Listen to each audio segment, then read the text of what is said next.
Hey everybody, it is Greg Gossett from Gossett Trading and Mentoring Live, and today is Wednesday, October 2nd, 2019, and we are now in the final hour of the trading day. As you know, I believe that the prices as close as you can get them to the end of the day are the most valid prices. During the regular part of the day, during the normal trading day, you have the algorithms, you have the day traders moving prices around. There's a lot of noise at the end of the day. You have the big boys come in, you have the large financial institutions, you have the market makers come in, and in my opinion, they're the most well-informed, they have the best technology, and I believe they are going to price at the end of the day what the most valid price is. And therefore, that is why I make the majority of my buying and selling decisions as close as I can get them to the end of the day. The prices as close as I can get to the end of the day to make my buying and selling decisions from. So, well, we are having quite a day. We've had quite a last couple 2 days. My goodness. Currently, the Dow is down 461. We were down as much as 600, so we have bounced off the bottom a little bit, down 1.74%. The NASDAQ is down 118, down 1.5%, and the S&P is down 49 points, down 1.67%. So the last couple days, we've had a lot of selling. We've had a lot of distribution into the market. Very grateful that I was very light going into today.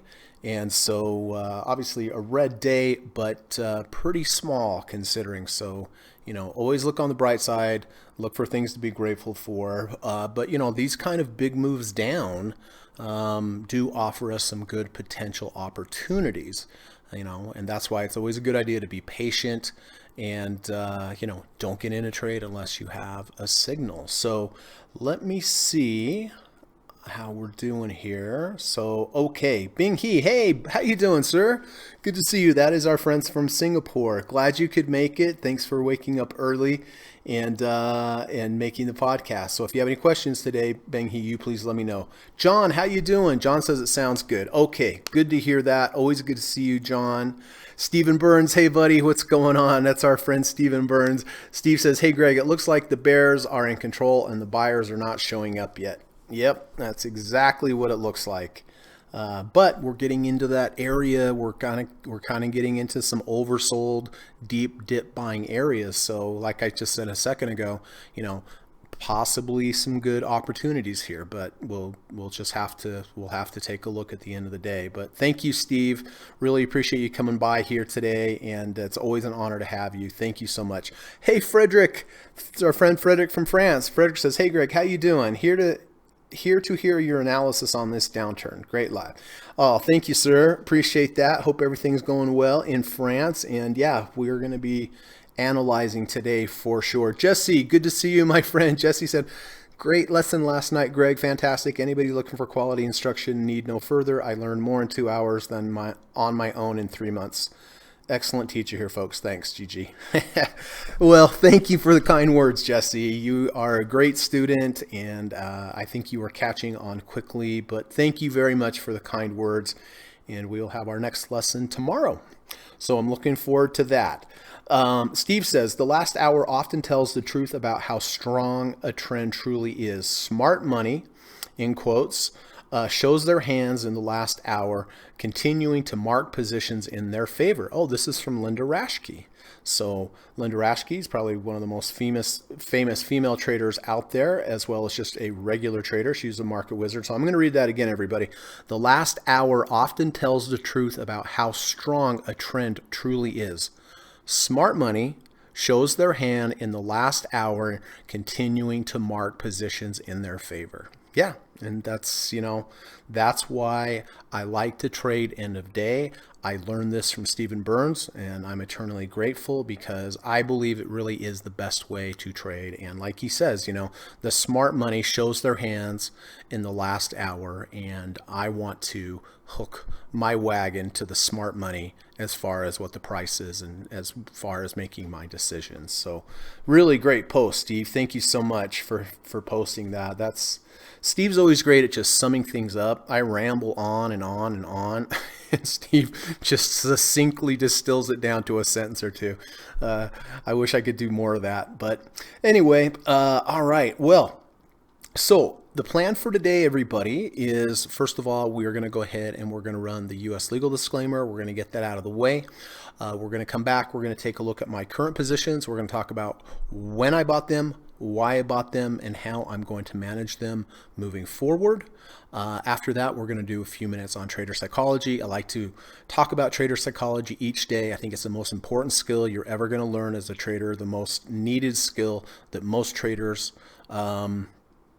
need to acquire. So hopefully by repeating this every day in one form or another, hopefully it will sink in and you'll start to internalize it. But remember, it's a skill. Think of it as a skill.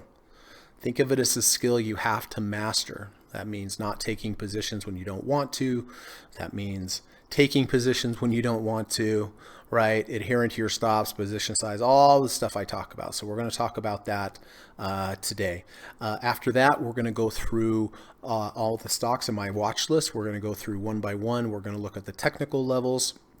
And, you know, the way I view trading is I look at technical levels such as MACD and RSI, moving averages, ATR channels. I look at them as potential groups of buyers or sellers. And if I want to be long a stock, if I want a stock to go up, I want to be in the company of other buyers, and the more buyers, the better.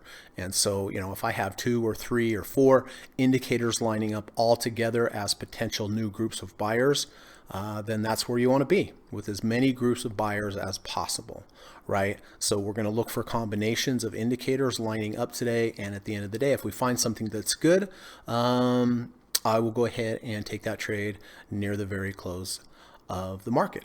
And then after that, when the market closes, if anybody has any questions about anything I've mentioned today, please let me know. I'm happy to clarify it for you. If you want me to take a look at any particular stocks, I'm happy to do that. And by the way, you know, during the podcast, if you guys have anything that looks good, you know, sometimes at the end of the day, when I go over stocks, I go, oh, that looks pretty good. I actually would have bought that if, you know, if I would have noticed it before. But, you know, if you have something that you think looks good before the market closes, let me know and let's take a look at it. Okay. So, all right. Anyway, so glad you guys are here. Thank you for investing your time. I really hope it's paying off. And so let's run the U.S. legal disclaimer, and I will be right back in about 40 seconds. Thanks a lot. This video or live broadcast, like all instructional materials produced by Gossett Trading and Mentoring LLC, is created and published for informational and educational purposes only. Please carefully read and or listen to the U.S. government required disclaimer before watching this video or live stream broadcast. The video link and disclaimer text are located in the description section of this video or live broadcast, here and here. Thank you so much.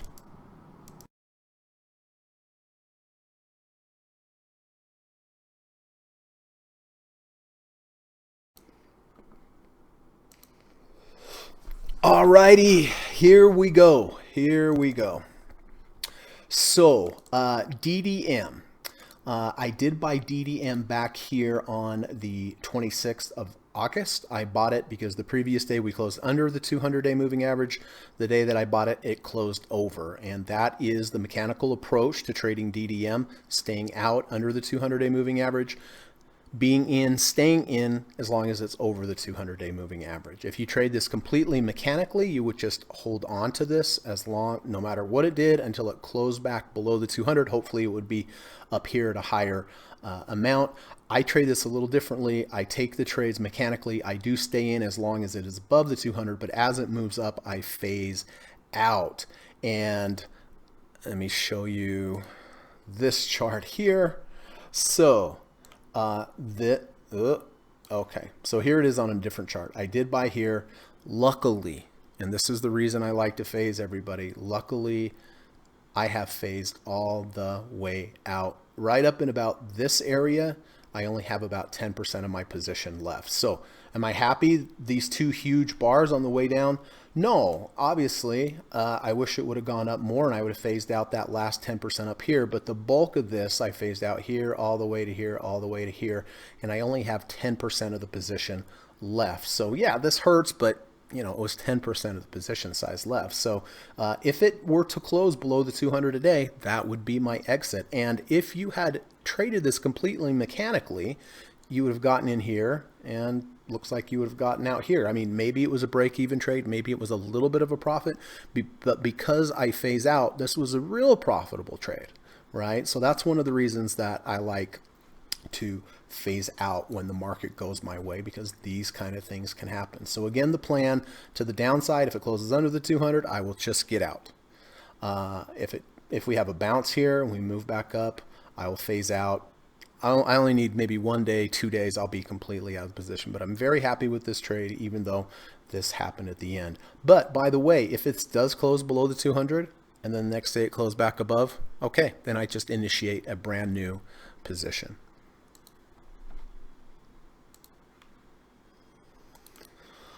Okay, SPY.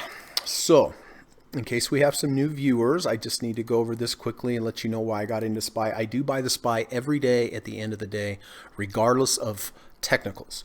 And the reason I do this is not just because I thought it was a good idea in my head. I do this because it's based on a good long-term back-tested approach to trading the SPY. This is from Liz Ann Saunders at Bespoke Invest.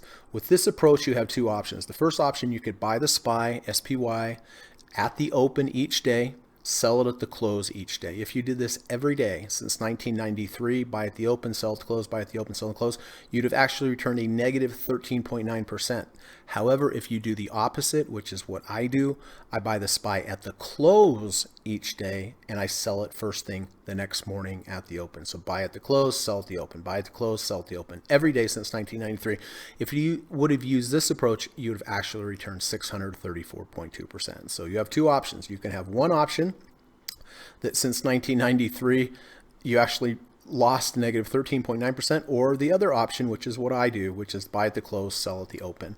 And here it says past performance, no guarantee of future results. Of course, we never know what's going to happen, but I would rather base investing money and putting my money at risk in something that has worked well over the long run in the past. Obviously, we don't know if it's going to work moving forward, but it has a good track record. So I would rather invest money on something that has a good track record. I love this chart because it shows what an edge looks like over time. The blue line is the buy in the morning, or excuse me, buy in the afternoon, sell in the morning. Over time, it certainly has had an edge. It's played out. It's gone up and up and up. You know, through from 1993 through January 19, it has had some drawdowns, but no matter what kind of trading approach you have, even with the best edge, you're still going to have ups and downs. They're just a normal part of the distribution.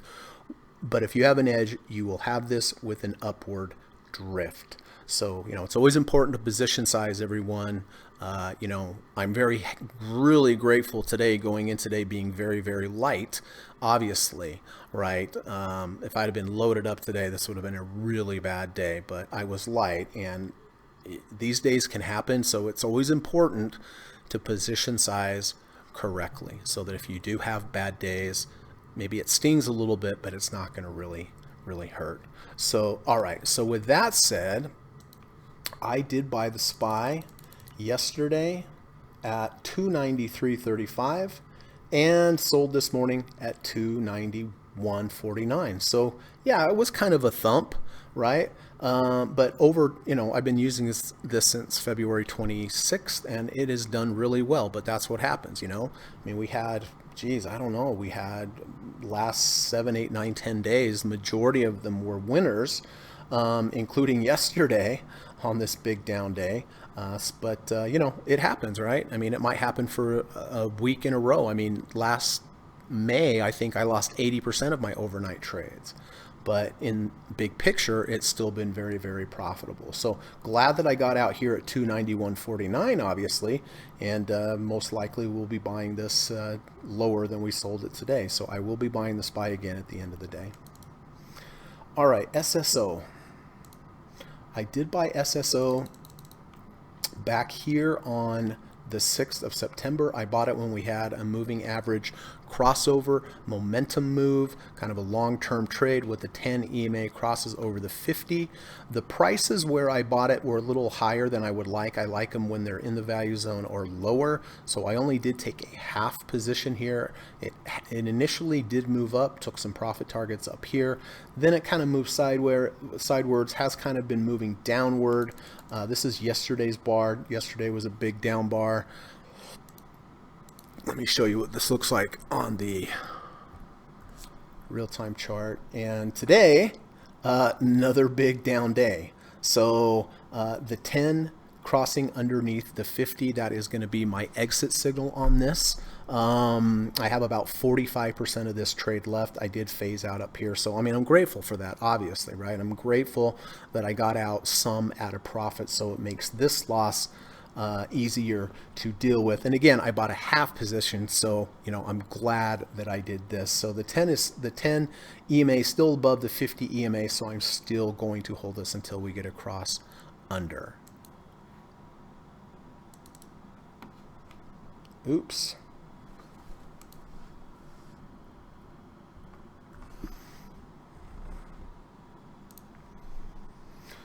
All right, lastly, UNH. I did buy UNH back here on the 30th of September. I bought it for 3 reasons. Reason number 1, we went under the third ATR channel, closed above the third ATR channel. Reason number 2, we had a nice V1. Here is day 1. Day 2 washes out day 1, closes above day 1's close. That is number 3. And we also went previous day under 30 RSI to over 30 RSI. So those were 3 indications that we may have a short-term low here. Yesterday we did get up. I think we just barely missed. Oh yeah. That's right. We barely missed profit target.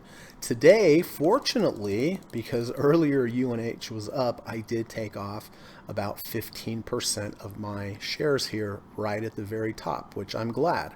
So, you know, it has reversed since then, but again, you would be glad if you took off 1 share higher than it is, right? So my stop on this moving forward is going to be a close below the 30 RSI. It is holding the 30 RSI. So tomorrow, if it closes under 30 RSI, I will go ahead, just get out of this trade. If it goes up, I will just continue to phase out until 1, I'm out of shares, or 2, the blue line up here is the 50 RSI. If we get up here to the 50 RSI and get rejected, I'll go ahead and just take my profits. Remember, we play between the, let's see if I can,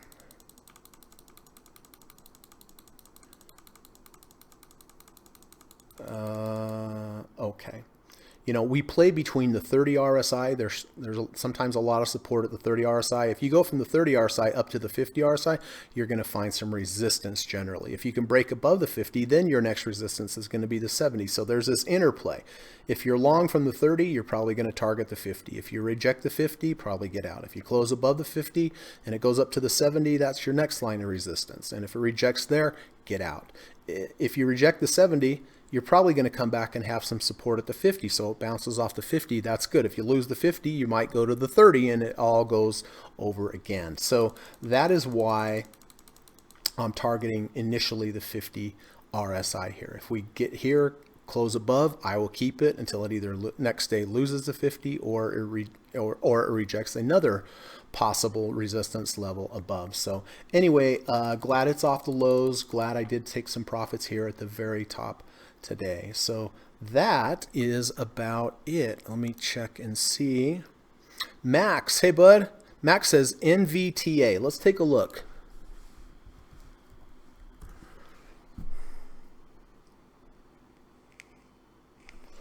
Oh, I have to look at this on the other.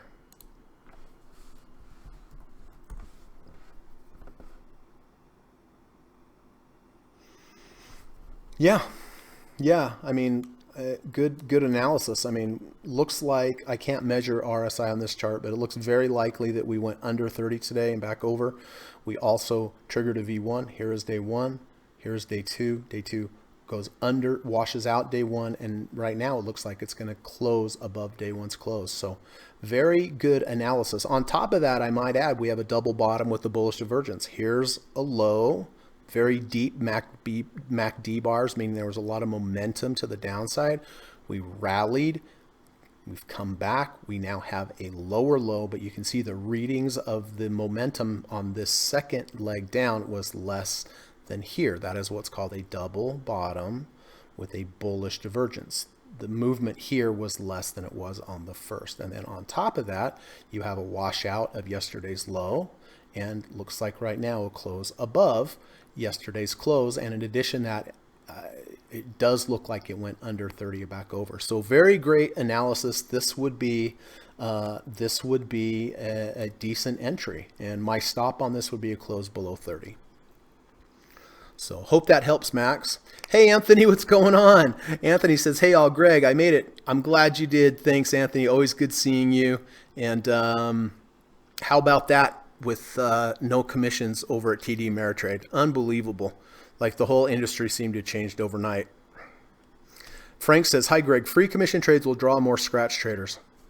Yeah, I was thinking about that last night, Frank. I think it's definitely going to affect trading. I mean, people are not going to have to think about positions. I think there's going to be more, I don't know if there's going to be more volatility. There's certainly going to be less restraints on trading. So be interested, Steve, if you're listening, to hear your take on how you think this is going to affect trading. I'm sure it's going to.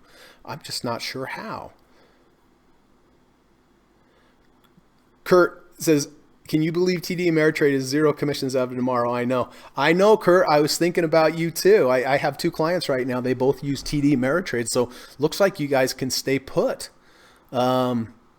I think, if you want to, but it's fantastic news, right, Kurt? And I'm looking forward to speaking to you tonight. Thanks for coming. Max says, do you ever switch to bear mode, focus on short entries instead of longs? Generally, I don't, Max. I mean, I think during this podcast, since I've been doing it, I think I've taken 3 short positions. So I generally, when the market goes down, I generally just try to sit on my hands and look for a bounce area instead of shorting. I mean, in days like today, of course, you wish you would have been shorting. But generally, no, I don't. Generally, I try to focus on the long side. I think over time, it tends to go up more than it tends to go down. Anthony said, solve my problem. Okay. Right, with TD Ameritrade. Steve Burns says the zero commission should increase volumes by lowering the barrier to entry. Yeah, okay, that makes sense. Yeah, it'll be interesting, but I'm sure it's going to have an effect.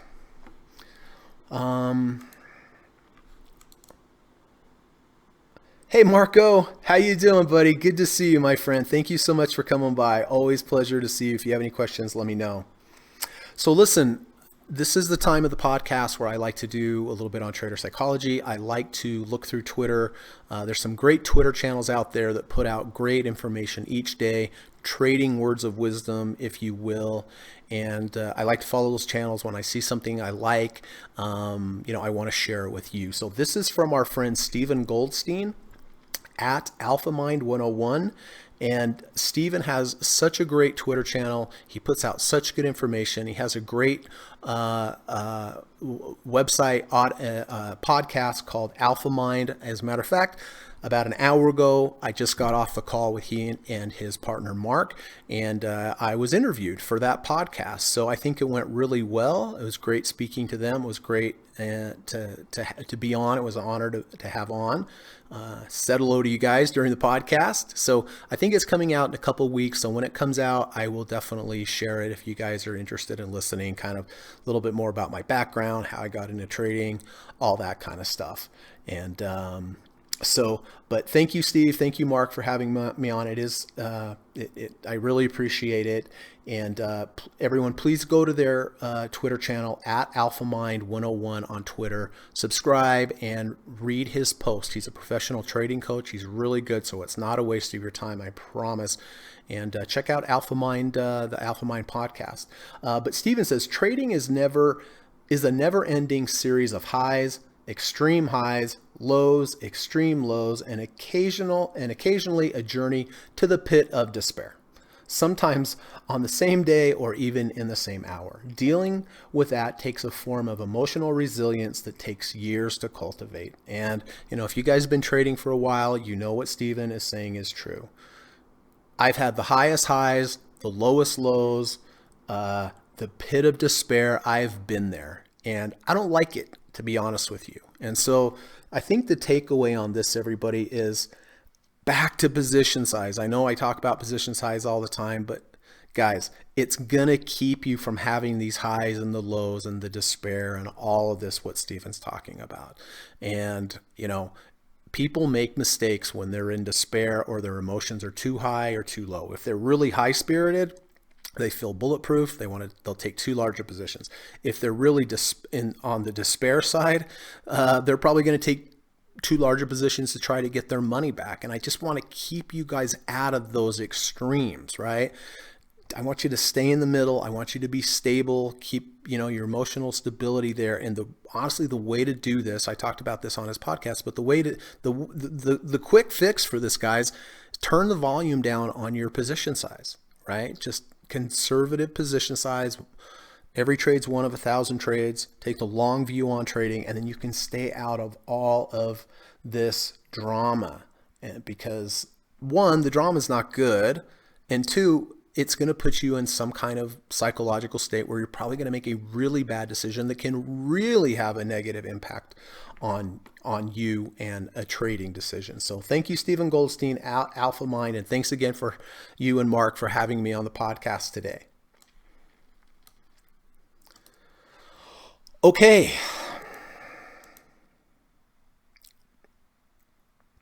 Steve says, it's going to destroy the brokers that have most revenue coming from commissions, like TD Ameritrade is 31%. Schwab is only 7% from commissions.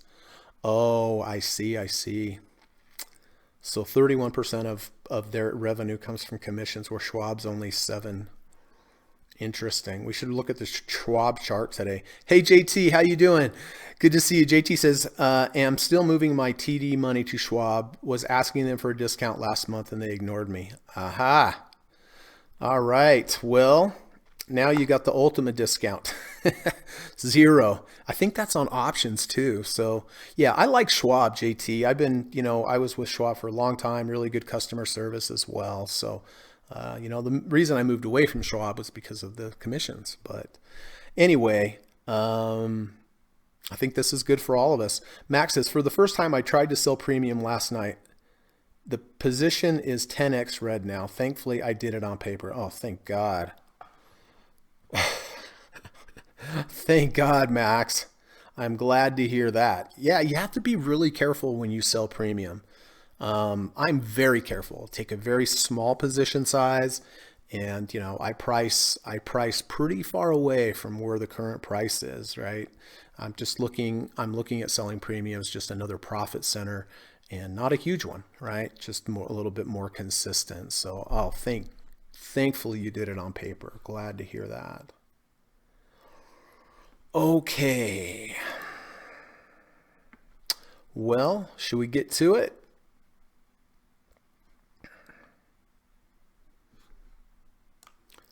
All right, so there are some potentials here today. Apple is down $5.13 today. Jesse, if you are listening, as of yesterday, if we did the exercise that we did last night, I'd say, okay, Jesse, what are we looking for here? The correct answer would be some type, the most logical next step type of trade on Apple.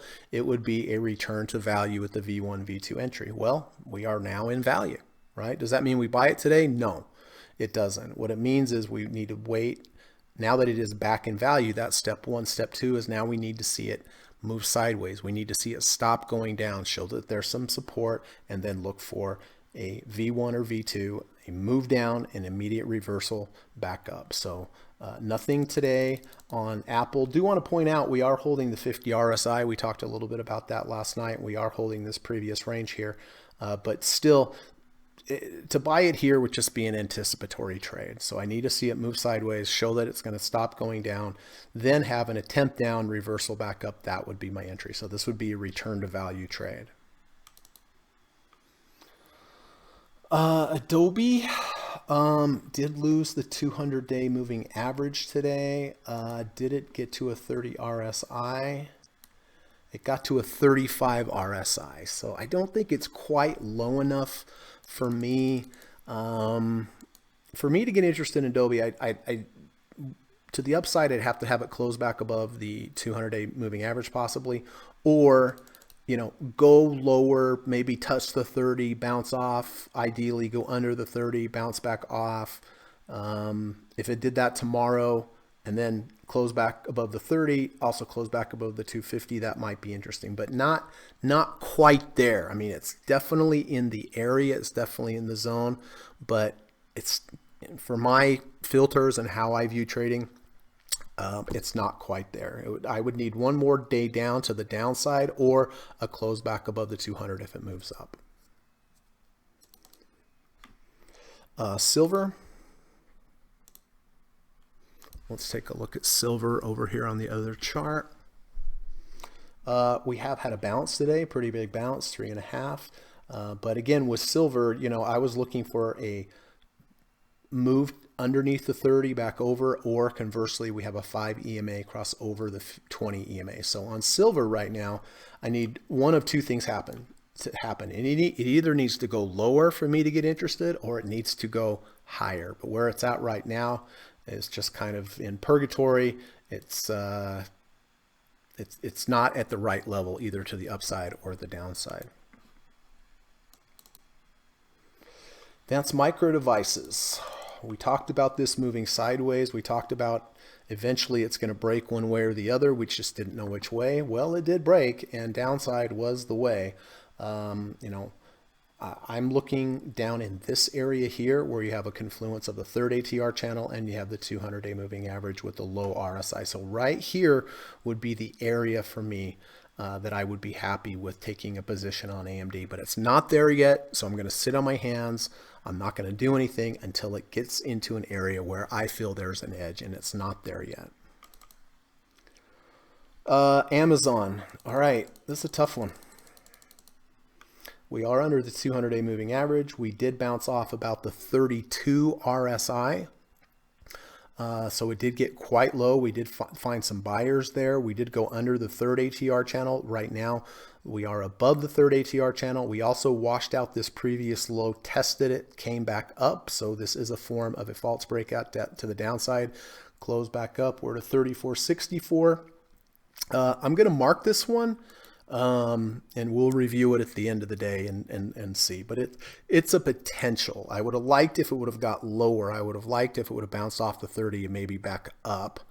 But that's just one component. The other component that I do like is that we went under the third ATR channel back over. Remember, 90% of prices stay under the third ATR channel and they stay above the negative third ATR channel. So when you get down here into the third ATR channel range, generally, big picture, it's generally a pretty good place to buy, but it's a little light on trigger for me. I mean, it did bounce at 32. I would have liked it better if it was under 30, back over 30.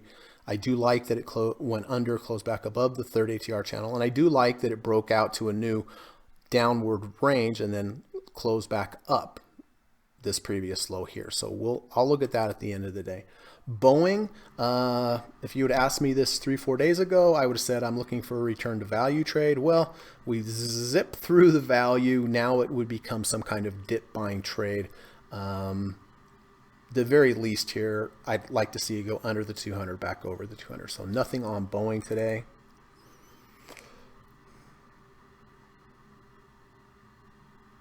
Steve says, I was a trailblazer trading with 30 to 100 free trades, 0 commissions with Merrill Edge since 2007.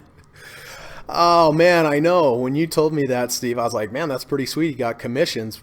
But now, I guess everybody got free commissions. You're going to have to trailblaze somewhere else now, Steve. Maybe get them to pay you for trading there. That would be good. Maybe we can work on that. JT says, I wish I learned about Merrill Lynch back then. Been with TD since the 90s when they were Waterhouse. Hey, Mount Doji, what's going on, buddy? Good to see you. Good to see you. Caterpillar, nothing here. Didn't get low enough. I mean, we did go under the third ATR channel and back over, but really that's not quite enough for me here. The Dow, well, you guys remember I took this trade a couple days ago here and was not happy that I had to get out, but all of a sudden I'm more happy that I got out, right? I mean, because look at this. We got down to RSI on the index here, 35. That's pretty low. It's pretty low for an index, but it's not quite low enough. You know, we did come back into this previous support. It did bounce at the previous support, but I mean, it bounced off the 30, but is it enough for me? No. I'm going to be patient with this. If it goes under the 30 back over, that would be great. Or if it works itself back down to the 200, then this would offer a really good risk to reward here, but not quite. Not quite yet. Disney. All right, so Disney is interesting here.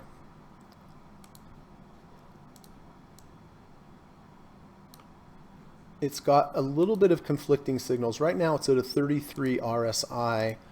Intraday at the low got down to about 30.72, which is pretty close to 30. So it did find some buyers at the 30 RSI. Currently, it looks like it's closing back into over the third ATR channel. And in addition, we don't talk about this a lot, but do you see how the close, at least currently, is above the open? That's positive. It's very positive when the close is above the open and you do have this washout bar. So I am going to go ahead, as long as this closes back above the third ATR channel. Based upon that, I am going to buy it. And again, the triggers are it bounced right off the 30, closed back over, under the third ATR channel, close, look if it closes over. And on top of that, we have a close that right now at least is higher than the open. And it is finding some resistance here at this previous low. The low's 128.92. Right now we're at 128.91.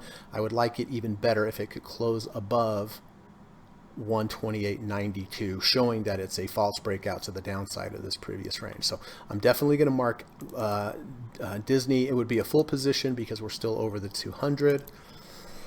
Etsy, pretty big down day today. Nothing here on Etsy. My goodness, look at Ford. Ooh, oy vey. Listen, it went under 30 and it looks like now it's back over 30. You know, do I want to take Ford? I don't think I do. You know, on the monthly, we have support at the 200 month of the 200. That's good. The weekly support's way down here. On the daily, it did go under 30 and back over 30. And it did go under the channel and back over 30, over the channel. You know, it wouldn't be the worst, but I'm not going to take it. I think there's better. Facebook. So we got as low as 32.18 on the RSI today. We did bounce off of that. The closing, if we closed right now, we are still above the open. I honestly would not be interested in Facebook today unless we closed above the 200. And then if we closed above the 200, I would take a position. The advantage here is that if I'm wrong and get a close back below the 200, I'm wrong potentially very small. And if I'm right, I could have multiples to the upside. So I'm looking this as keying off of the 200. If we could close back above the 200 today after going to 32, after bouncing off the third ATR channel and closing above the 200, that would be interesting. So I'm going to mark it. 5, oof, did go under the 200, back over the 200. I don't like where the RSI is. It's 46.94. Very likely, even if we have a bounce, we're going to bounce off of 50. I don't think it gives a good risk to reward here. Gold, big day today to the upside. As with silver, in order for me to get interested in gold, I have to have the 5 EMA cross over the 20 EMA before I get interested. So not quite there yet. Whew, look at Google. Man, big waterfall down. Where would I be interested at Google? Jesse, if you're listening, probably right here at the 100. Let's see where the RSI would be at the 100 if we got down there tomorrow. 35. It depends how fast we get down there. But really, guys, for me, down here, oh, it looks like the 30 would be at the 200.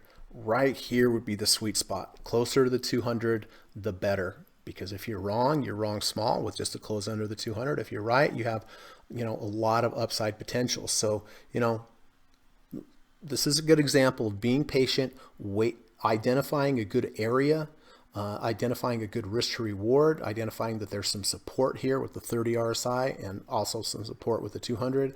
But right in here, in my opinion, would be the sweet spot, but it's not there yet. Goldman Sachs, it did find support back here at the 200 last time. We're getting pretty close.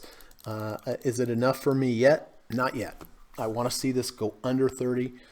Excuse me. Well, yes, under 30 RSI would be excellent and close back over. But at the very least, I'd like to see us test the 200 intraday and close back above, or close under the 200 day, close back above. But you can see last time, this is where buyers stepped in. Are they going to this time? I don't know. It made sense for them this time, but things are different now. So it doesn't mean this is going to hold, but it did hold last time. It's good information to have. So I'm going to be patient on Goldman Sachs. We could definitely have some more follow through selling tomorrow, guys.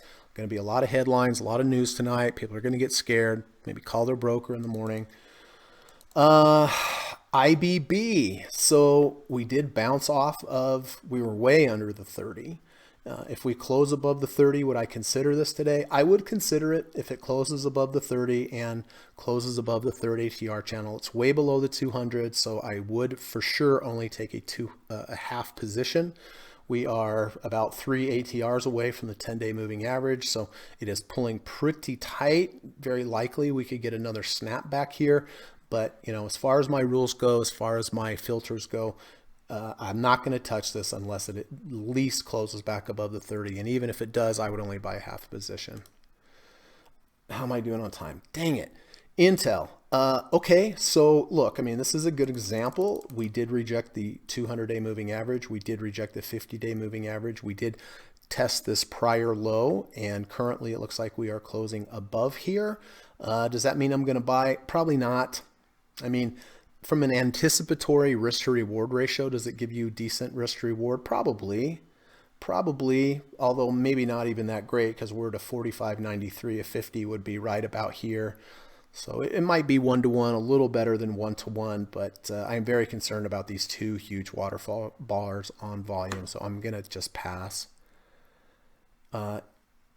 IWM Russell 2000 did bounce off the third ATR channel. Is that enough for me to buy? No, I don't think it got low enough RSI wise for me to take the trade. It got as low as 34. That's not enough.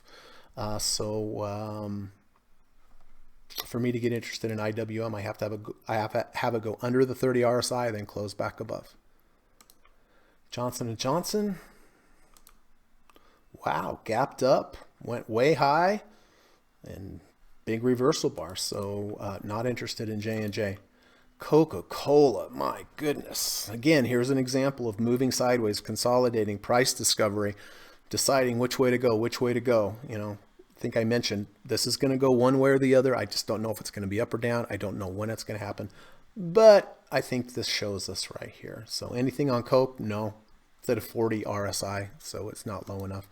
Lockheed Martin, looks like we bounced at the 50-day moving average, but RSI is not low enough. Nothing on this. MasterCard, my goodness. How low do we get on MasterCard here?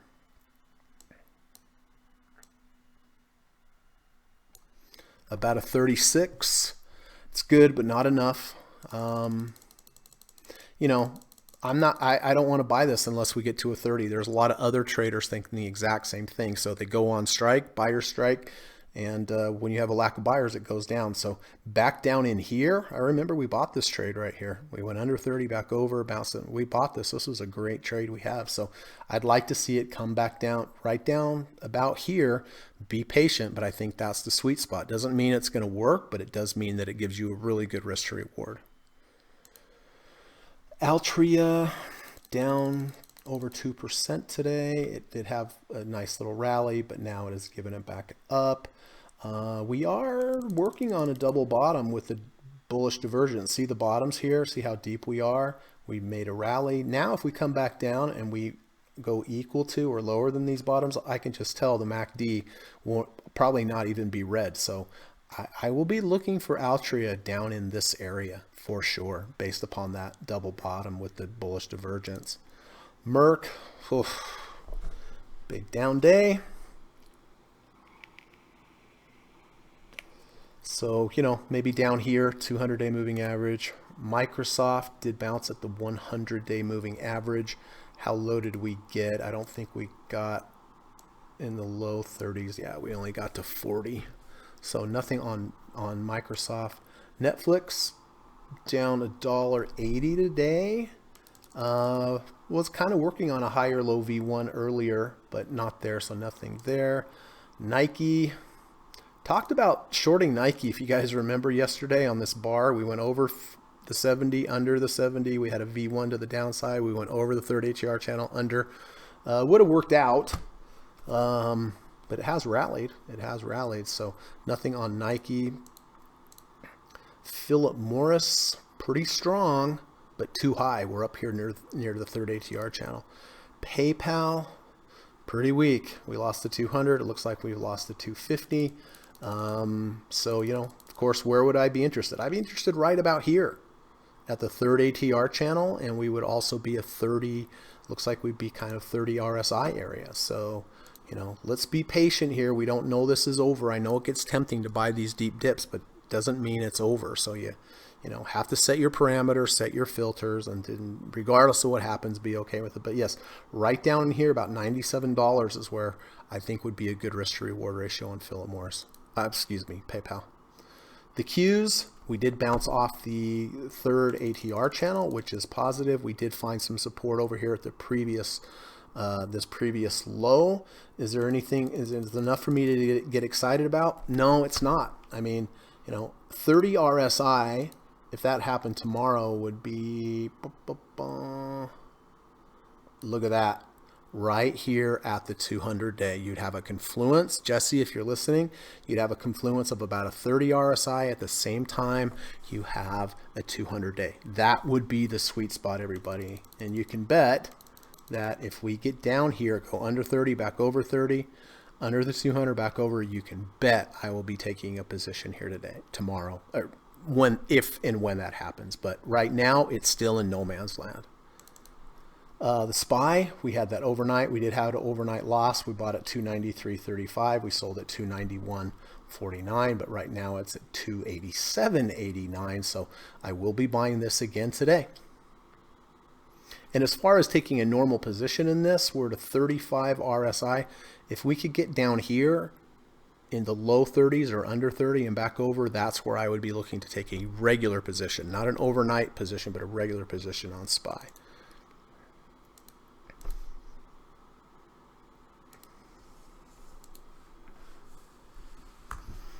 Square, down 2.69% today, had a V1 to the downside. At the same time, it rejected the first ATR channel. Pretty good short setup all in all. But you know, I now would be looking for the bars to settle down a little bit and looking for a higher low V1 to the upside, but nothing on Square today. Bonds,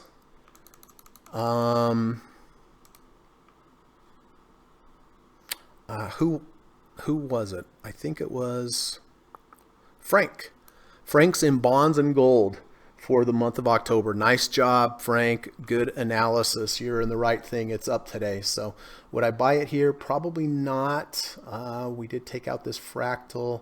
MACD did go positive, but I don't generally buy above the 1 ATR channel. Tesla, hanging in there today, but nothing there.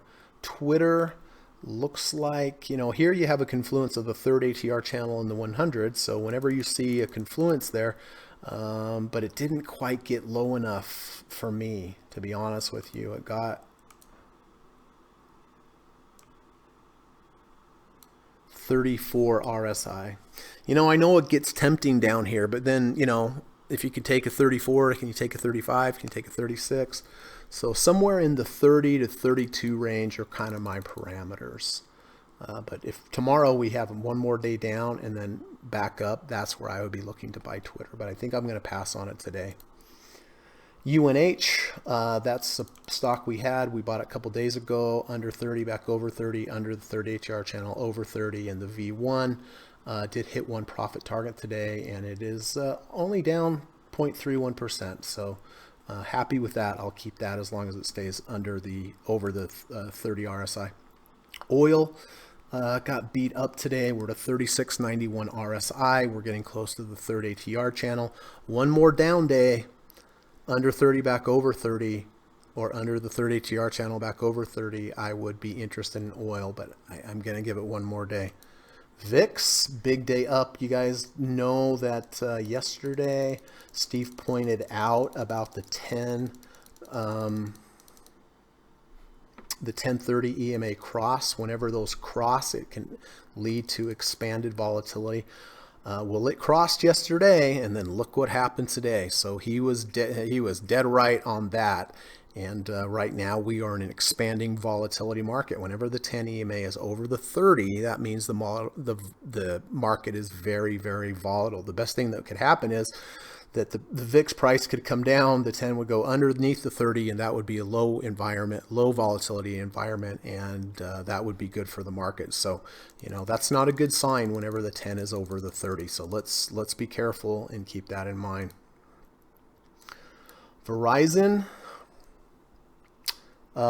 big down day, came into the value zone, outside of the value zone, probably down here at the 100-day moving average, we'd probably be close to a 30 RSI down here, and like, wow, that's a long ways away. Yeah, it is. And if it doesn't get down there, don't buy it. But if it does get down there, then, if your approach tells you to buy it, which mine would, you'd have a confluence of the 30 RSI and the 100-day moving average, which would be a deep dip, I would buy it. Walmart, up here, I would have said I'm looking for a return to value trade. We are still in value, but I would need this to go sideways a couple days. Look for a V1, V2 for an entry. Oh, energy. So energy is, look, we had support back here. We had support back here. We are not quite to that support yet, at least the thick of it. We are at a 32 RSI. It's getting very, very close. But again, I'm going to give it one more day. If we could go down under the 30, back over the 30, or bounce at the 30, come back up, that in conjunction with the previous support, I would buy that. But I'm going to have to go ahead and just give it one more day. It may go racing up from here and I'll miss the trade, right? But that happens all the time. But listen, trades come around all the time. If you miss one, it's going to come around. So I'm going to give it one more day. Financials. Nothing there. We did buy this back here with this nice break back above the 200. We rode it all the way up to here. We ran out of shares right up here. Good thing. Good thing. Nothing here yet. I want to see this move back down under the 200 and back over, just like we took the first trade. Real estate, it's been weak. It's been weak. Nothing there. Utilities. It's come back into the value zone, but now we need it to move sideways for a few days and look for a V1 or a V2. And healthcare,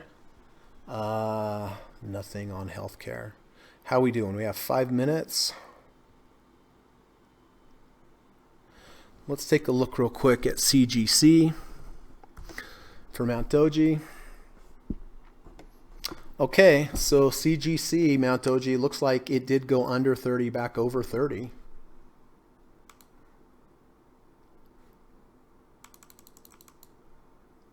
Bit of a double bottom with the divergence.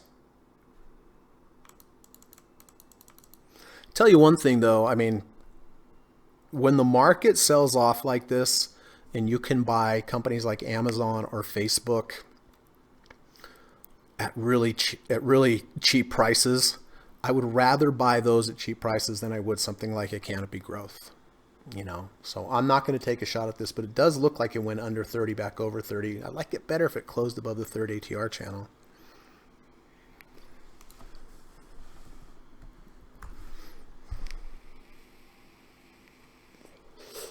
Yeah, Caesars is working on a higher low V1, not quite there. All right, so let's see if there's anything that we have to do. So we know we're going to be buying the SPY at the close of the market. I already have that in.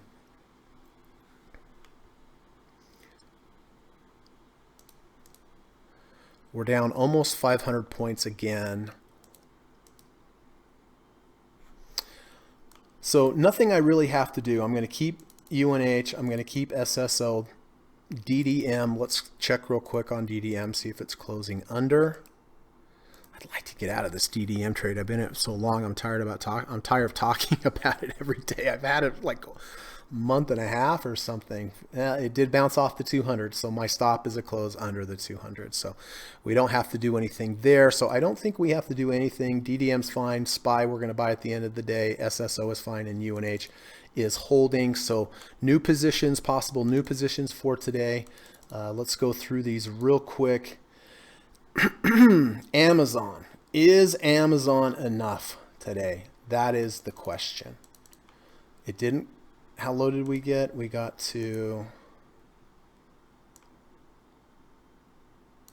33. Close below the open.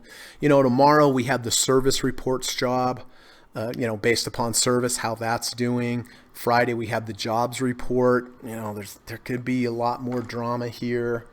You know, the positives here, we went under the third ATR channel, back over. That is positive. Positive, we went under the previous low, back over. That is positive. Let me take a look real quick.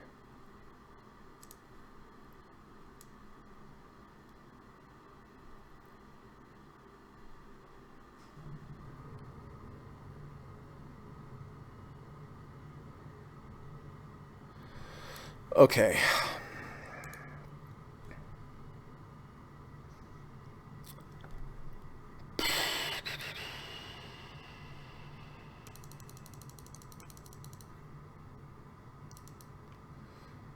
Walt Disney I like better than Amazon. Under 30 or bounced at the 30, over, under the third, back over. Looks like it's closing above. So Amazon,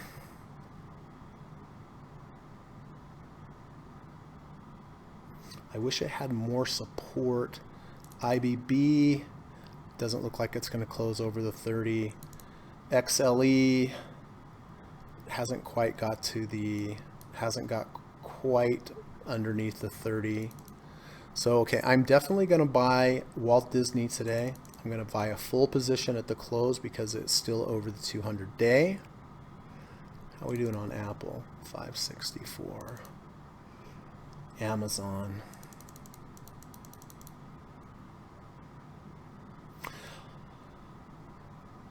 Okay, I am going to buy a half position of Amazon, mainly because we went under the third, back over the third, and currently right now we tested this previous low and rejected, and it's down 1.28% today, and the NASDAQ is down more than that, so the relative strength is somewhat decent, but it's only going to be a half position, so we're still going to be pretty light. I'm going to take a half position in Amazon. I'm going to take a full position in Disney. And oh, Facebook, no, doesn't look like it's closing over the 200, and IBB doesn't look like it's over the 30. So all right, let me put in my order. What do we, oh shoot, I gotta hurry.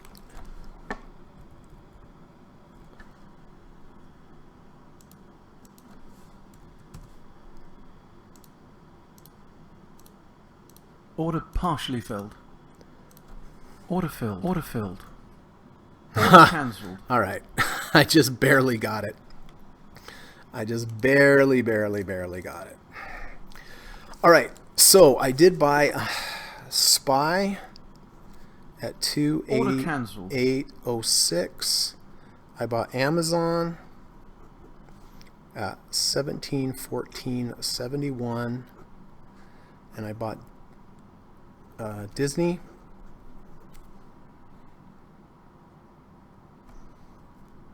at 129.16. So, all right, let's just put those in real quick so we have them. Oops. All right, so Amazon 1714.71. That's our new entry on Amazon there today. Disney 129.16.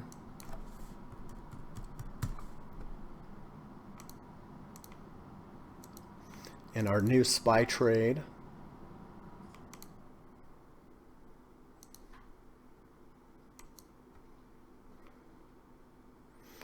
$288.06.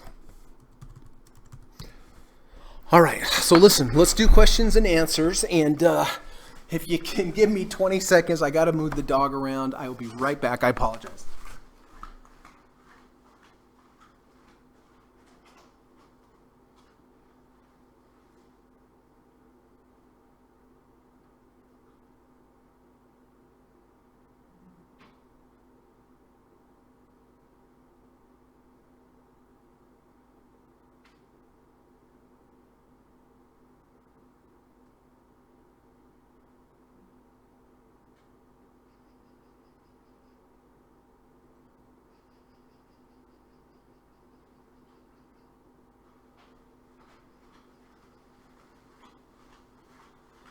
Okay, sorry about that. She made a run for me. She made me run this time. So listen. If you have any questions or comments, anything you'd like to discuss, please type it in the chat. And if you don't mind, I'll just do my quick plug for the day and let everybody know that I do offer private one-on-one coaching and mentoring lessons, teaching lessons in the evening time via Skype. So, if you feel like you could use some one-on-one lessons with me, if you think it would be helpful for you, and I think it would, please let me know. I do offer a course. It's 10 hours, 5 2-hour Skype calls, one-on-one live each, whenever we schedule them. But I've had really good success with my clients. I've turned some real losing traders into some real good profitable traders. And, being in a one-on-one lesson with me, I really think you're going to learn a lot more than just from this podcast. I hope this podcast is helping, but whenever I get new clients, I can tell that what I kind of thought maybe they knew when we get in a one-on-one situation, they didn't really quite know. And so, I at the beginning of the podcast or the beginning of the lesson, I teach. The second part of the lesson, I have you teach it back to me so that I really know that you know it. So, it usually starts just with a free phone call or free Skype call. I just want to get to know you better, understand a little bit about how you got into trading, what your challenges have been, what your goals are, and then I'll put together a lesson plan that will hopefully help you achieve your goals, right? And so I think it's pretty reasonably priced. I think it's a good investment, but the price is in the description of this video. My email's there. You can email me or you can send me a message on Twitter as well if you want to just set up that free Skype call. And then if you like this channel and you haven't subscribed, I would really appreciate it if you would subscribe. And if you are learning something from this channel, if it's helping you, please do me a favor in return and hit the thumbs up button. It helps get the channel out to more people and helps bring more people to the channel. And Lord knows there's a lot of people out there that need help with trading. So anyway, if you hit the thumbs up button, I honestly really would appreciate it. So thanks for that. And let's take a look and see what if anybody has anything to say today. Mount Doji said, I have TVIX.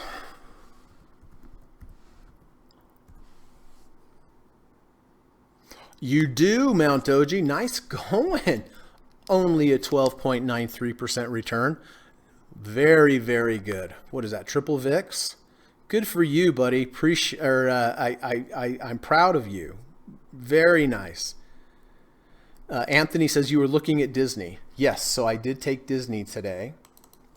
I did take Disney here today at 129.16. And we bounced right off of the 30, bounced right off of it, went under the third ATR channel, closed back above the third ATR channel, and closed above this previous low. So this is technically a false breakout to the downside. Where's my stop going to be? Close under 30. That's what's going to happen. JT says, what's your RSI at Amazon? At 1669. Okay, let's take a look.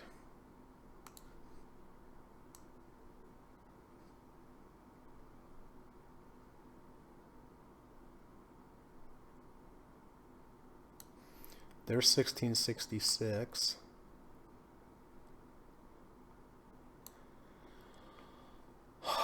About 30 RSI, 29.24.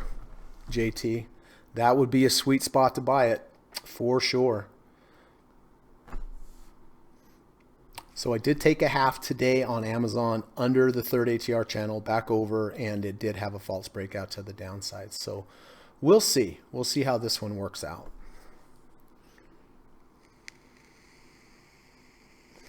Hey, Gamer Squad, good to see you. Gamer says, what looked better for Amazon today compared to 9:30?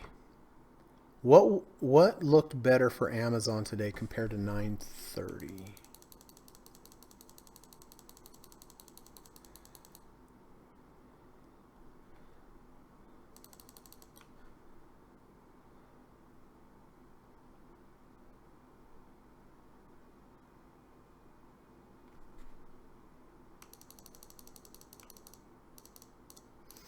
Oh, I see. Okay. Okay, that's a good question. So I didn't take Amazon here, but I took it here. And you're right, we did have a V2 here today as well. I'm sorry, we had a V1 here. The reason I didn't take this trade, which looks like it was a good thing that I didn't, was that we didn't wash out the previous bar very much. We did rally and close and have a V1. But I guess the reason that I liked it was I bought it on some more weakness, but the weakness, remember, you know, if here some of the move was already taken out at the end of the day, but here going under 30 back over 30, just like it did here, we didn't have a V1 here, but what I liked here was that we closed back above this. We went under this low and back above this low, but not a whole lot of difference, honestly. Not a whole lot of difference, Gamer Squad, and it's a really good analysis as well. But we had 2 strong days down, and we did have a bit of a bounce, and the RSI was lower as well. So,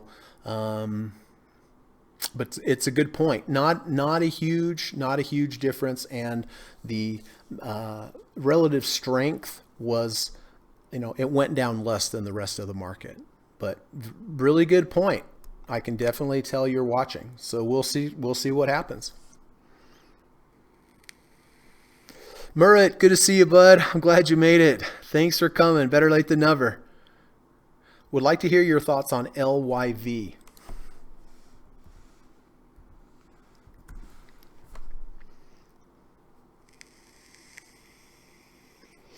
It's a beautiful V1. I mean, it's a beautiful V1. It's a false breakout to the downside of this previous range. Back up. We did close back up into the value zone, which is good. It's a lower low close back up. I don't like that as much, but it's a beautiful V1. We did close into the value zone. And we did go below this previous low here and back over, so it is a false break to the downside. The only thing I really don't like about this is the RSI. The RSI is a 42.49 RSI, so you know we're probably going to run into some resistance at the 50 RSI, which will probably be up here. If I would have bought this today, probably halfway of this washout bar, it would be my stop. So, you know, I mean, let's look real quick and see what it would be at the 50 RSI up here. So tomorrow 50 RSI is going to be roughly here. Doesn't mean it can't go above here, right? But we have to kind of look and see.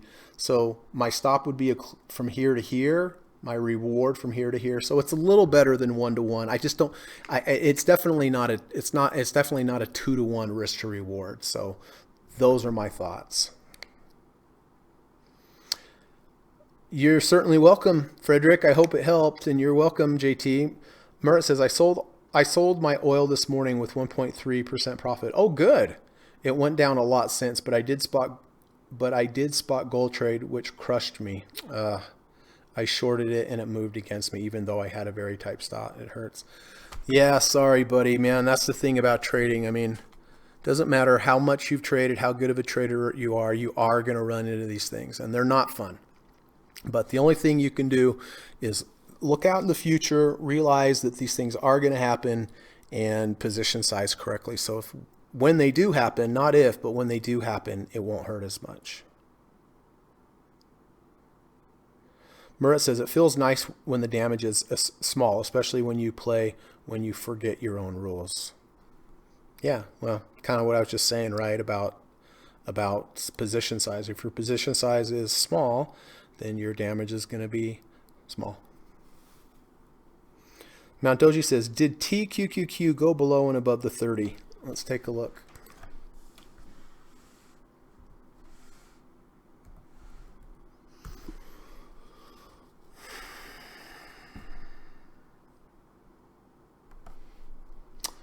So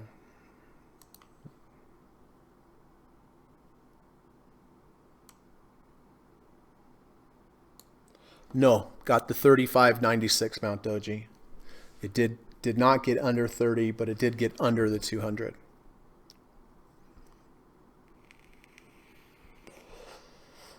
Consult Dract. Hey, how you doing? Good to see you. Haven't seen you before. Thank you for coming by. Let's take a look. OKTA.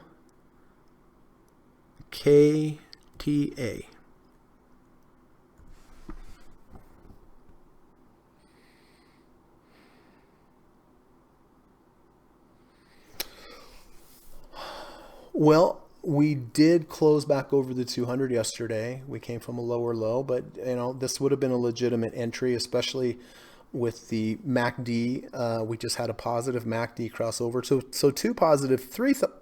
four positive things there. We went from under the 200 back over. We closed above the 5, we closed above the 10, we closed above the 200. MACD went positive. Yeah, I don't have any problem with taking that trade there. With those things happening. And then also a close below the 200, any close below the 200 offers you a good risk to reward. If you're wrong really small, even if it closed 1 penny under. But if you're right, you have some good upward movement.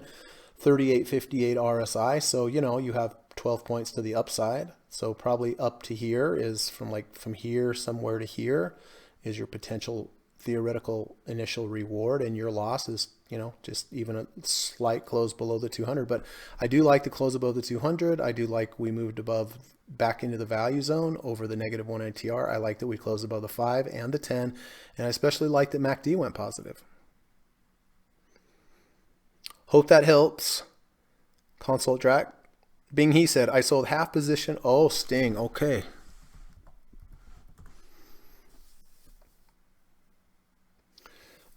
Bing He said, I sold half position Sting at 1 ATR, but the plan's to sell half at 2.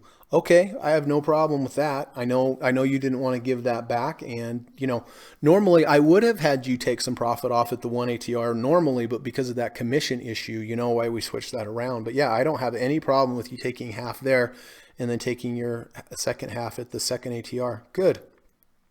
As the market condition is recently as bearish, I made this decision to sell 1 ATR to lock some profit. Is this considered a bad thing? No, it's not. Like I said, normally I would have had you take off a position, at least a third of position at the 1 ATR channel, but because you have the high commissions, it changed things around. I mean, the only thing I can say is your plan was the 200, I'm sorry, was the second ATR. I mean, you broke your plan a little bit, but sometimes, based upon market conditions and volatility, maybe you do override your system. So I have no problem with that. And, I know you had a nice trade in this. You wanted to lock some in. If I'd have been in this trade, I would have locked the whole lot in. You know me. So I don't see any problem with that in this situation, Bing He.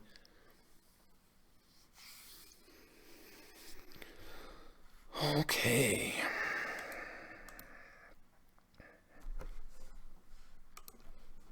It's going to be really interesting to see what happens tomorrow. It'll be very interesting.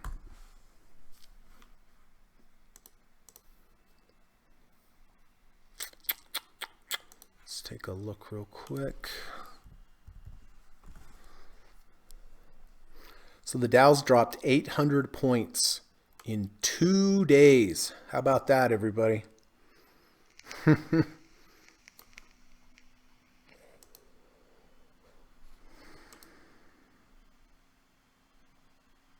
Looks like E-Trade just also dropped commission. So it looks like we are in a non-commission area now.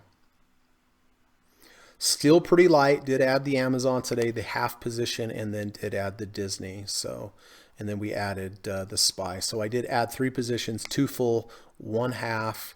But man, I was glad that I was really light going today. Going in today was lighter than I have been in months. So that was definitely the right time.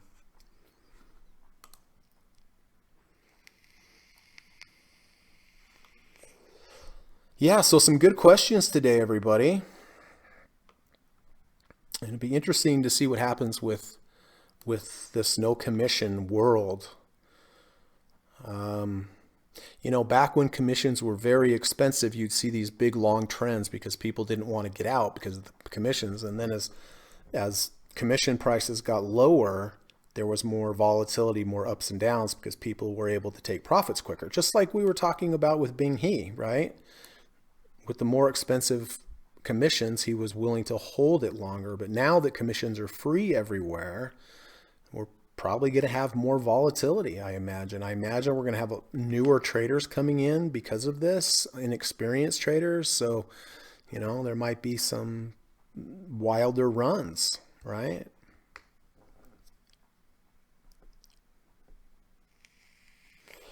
Mert says, I think it is close to takeoff. It feels like people start hating stocks again, which is a good sign. That's true.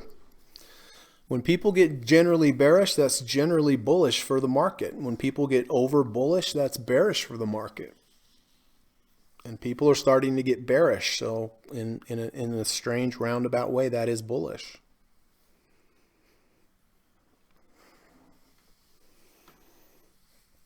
All right, I'm going to start saying goodbye to everybody. If you guys have any other questions, just put them there and I'll take one look. But Murat, thank you for coming by today. Appreciate it. Sorry about the oil trade, but I'm glad it was. Oh wait, no, the oil was a profit. The oil was a profit trade. Okay, it was gold that you took a little loss on. Sorry about that, but I'm glad it was small position. Bing He, thanks for coming.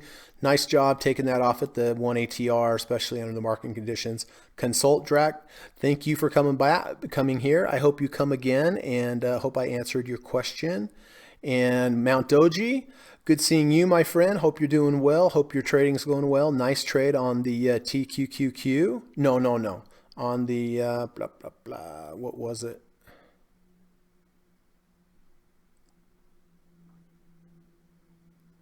You know what it was. I can't remember now. Sorry. JT, good seeing you. Appreciate you coming as always. Frederick, good seeing you. Gamer Squad, really great question. Really great question about the Amazon trade today compared to the other day. Not a whole lot different, honestly. Not a whole lot different. Anthony, good talking to you, and let's set up that call. Just let me know what's going to work on your end, and we'll set it up and get those questions answered.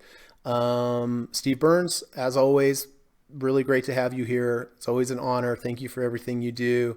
Jesse, great lesson last night. You did really, really well, and I'm glad you learned a lot, and I look forward to speaking with you again tomorrow. Max, really glad that premium was on paper.